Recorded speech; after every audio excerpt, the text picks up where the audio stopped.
लूत अलैहिस्सलाम की कौम जिस इलाके में रहती थी वहां से एक रास्ता गुजरता था जहां से काफले सफर करके शाम और यमन की तरफ जाते थे।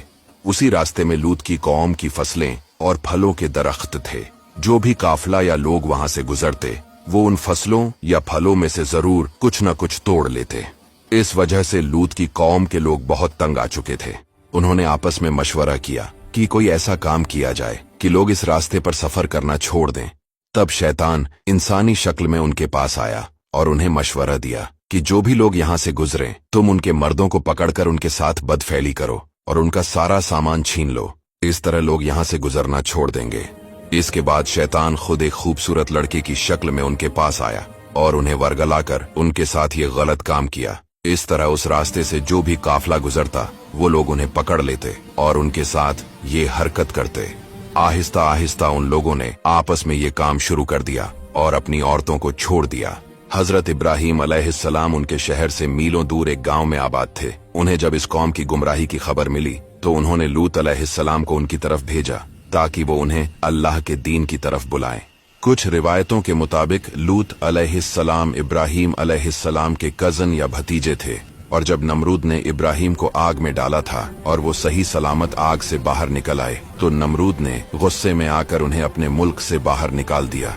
हजरत लूत हजरत इब्राहीम के साथ ही रहते थे और उनके कामों में उनकी मदद करते थे, इसलिए वो उन्हें भी साथ लेकर नमरूद के मुल्क से चले गए और उस गांव में आकर आबाद हुए। उस वक्त तक ये खबर हर तरफ फैल चुकी थी कि इब्राहीम आग से सही सलामत बाहर निकल आए। जब लूत अलैहिस्सलाम उस शहर में पहुंचे और उन लोगों को दीन की दावत दी तो उन लोगों ने पूछा कि तुम कौन हो? तो लूत ने बताया कि मैं इब्राहीम अलैहिस्सलाम का रिश्तेदार हूं जिसे अल्लाह ने आग से बचाया है और उन्होंने ही मुझे तुम्हारे पास भेजा है ताकि तुम लोग इस गुमराही से निकलकर खुदा के दीन की तरफ आओ। अब खुदा से डरो और इस बुरे काम को छोड़ दो वरना खुदा तुमको सजा देगा।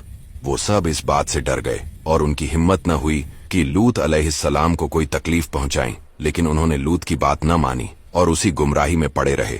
इसी तरह जो शख्स भी उन लोगों के शहर से गुजरता वो लोग चाहते कि उसके साथ बदफैली करें, लेकिन हजरत लूत उस शख्स को उनके हाथ से बचाया करते थे।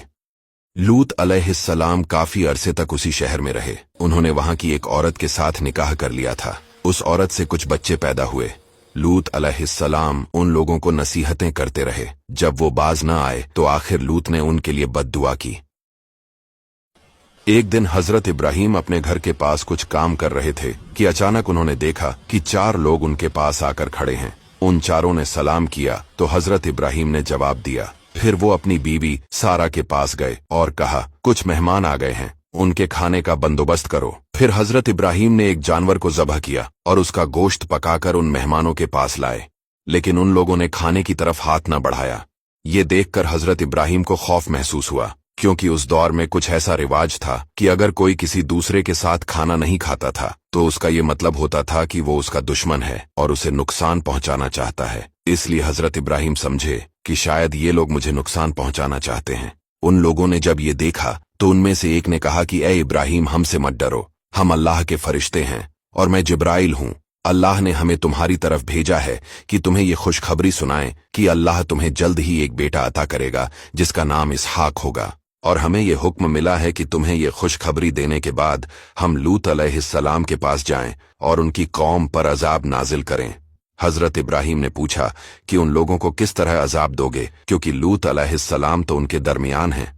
हजरत जब्राइल ने जवाब दिया कि लूत अलैहिस्सलाम और उनके घर वालों को अजाब से बचा लिया जाएगा सिवाय उनकी बीवी के, क्योंकि वो अपनी कौम के लोगों का साथ देती है और उन्हीं के साथ उस अजाब में मरेगी। हजरत इब्राहीम ने कहा, ए जिब्राइल, अपने परवरदिगार के पास मेरी दरख्वास्त लेकर वापस जाओ और कहो कि लूत की कौम पर अजाब नाजिल न करे। अल्लाह ने हजरत इब्राहीम से कहा, उन लोगों की सिफारिश से बाज आ जाओ, क्योंकि वो लोग ईमान लाने वाले नहीं और उनका वक्त पूरा हो चुका है, अब उन पर जरूर अजाब आएगा। फिर वो फरिश्ते हजरत इब्राहीम से रुखसत होकर हजरत लूत के पास गए। लूत अलैहिस्सलाम उस वक्त अपने खेतों में काम कर रहे थे। वो फरिश्ते इंसानी शक्ल में थे। जब लूत अलैहिस्सलाम ने उन्हें देखा तो पूछा कि तुम लोग कौन हो? उन लोगों ने कहा कि हम मुसाफिर हैं, रात होने वाली है और हमारे पास रहने की कोई जगह नहीं है, हमारी मदद कीजिए। लूत अलैहिस्सलाम ने कहा कि क्या तुम लोग नहीं जानते कि इस शहर के लोग बहुत बुरे हैं, मर्दों से ज्यादती करते हैं और उनके माल लूट लेते हैं। अगर शहर के लोगों को तुम्हारी खबर मिली तो वो तुम्हें पकड़ कर ले जाएंगे। उन लोगों ने कहा कि देर ज्यादा हो गई है और हम अब सफर नहीं कर सकते, आज रात हमको ठहरने की जगह दीजिए। लूत अलैहिस्सलाम उन्हें शहर वालों की नजरों से बचाकर अपने घर ले गए और अपनी बीवी से कहा कि मेरे पास कुछ मेहमान आए हैं, उनके आने की खबर अपनी कौम को न देना। इसके बदले में तुमने आज तक मेरी जितनी भी नाफरमानी की है और मुझे तकलीफ पहुंचाई है वो सब मैं माफ कर दूंगा। उनकी बीवी ने कहा ठीक है। असल में वो औरत कौम के लोगों के साथ मिली हुई थी। जब भी कोई मेहमान हजरत लूत के पास दिन के वक्त आता तो वो औरत घर की छत पर धुआं करती और जब रात को कोई मेहमान आता तो छत पर आग जलाकर रोशनी कर देती थी। इस तरह शहर के लोगों को मेहमान की खबर मिल जाती। जब वो चारों लूत अलैहिस्सलाम के घर में दाखिल हुए तो उनकी बीवी चुपके से छत पर गई और आग रोशन कर दी, जिसे देखकर शहर वाले हर तरफ से हजरत लूत के मकान की तरफ दौड़े। जब घर के दरवाजे पर पहुंचे तो दरवाजे को जोर जोर से बजाने लगे। जब लूत अलैहिस्सलाम बाहर आए तो वो लोग कहने लगे, ऐ लूत, क्या हमने तुम्हें मना नहीं किया था कि मेहमानों को अपने घर न लाया करो? अब उन्हें हमारे हवाले कर दो। लूत ने उनसे कहा कि खुदा से डरो और मुझे मेरे मेहमानों के सामने जलील न करो। ये हराम काम छोड़ दो और अपनी कौम की औरतों से निकाह करो। क्या तुम में एक शख्स भी ऐसा नहीं है जिसमें गैरत हो? उन लोगों ने बात नहीं मानी और लूत से कहा कि अपने मेहमानों को हमारे हवाले कर दो। जब लूत उन सब से ना उम्मीद हुए तो कहने लगे, काश मेरे पास ताकत होती तो मैं तुम लोगों से अपने घर की हिफाजत करता। ये सुनकर जिब्राइल अलैहिस्सलाम ने कहा कि काश लूत को पता होता कि कौन सी ताकत उनके साथ खड़ी है। जब लूत ने ये सुना तो पूछा कि तुम लोग कौन हो? जिब्राइल अलैहिस्सलाम ने कहा, मैं जिब्राइल हूँ और हम सब फरिश्ते हैं। लूत अलैहिस्सलाम ने पूछा, तुम सबको किस काम के लिए भेजा गया है? उन्होंने जवाब दिया कि इस कौम का वक्त पूरा हो चुका है, अल्लाह ने हमें इन्हें अजाब देने के लिए भेजा है। लूत अलैहिस्सलाम ने कहा, इसी वक्त इन लोगों को अजाब दो। जिब्राइल ने कहा, इनके लिए सुबह का वक्त मुकर्रर है और सुबह का वक्त करीब है। शहर के लोगों ने दरवाजे को तोड़ा और घर के अंदर दाखिल होने लगे। हजरत जिब्राइल ने अपनी उंगली से उनकी तरफ इशारा किया तो वो लोग अंधे हो गए।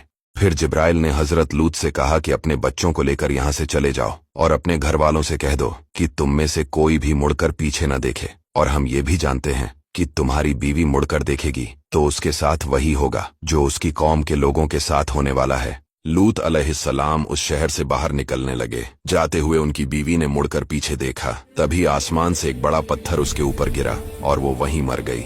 जब सुबह हुई तो उन चारों फरिश्तों ने उस शहर की जमीन को चारों कोनों से पकड़कर उठाया और आसमान की तरफ ले गए। यहाँ तक कि उस शहर के मुर्गों और कुत्तों के शोर की आवाजें आसमान के परिंदों ने सुनी। फिर उन फरिश्तों ने उस शहर को वापस जमीन की तरफ उल्टा करके फेंक दिया।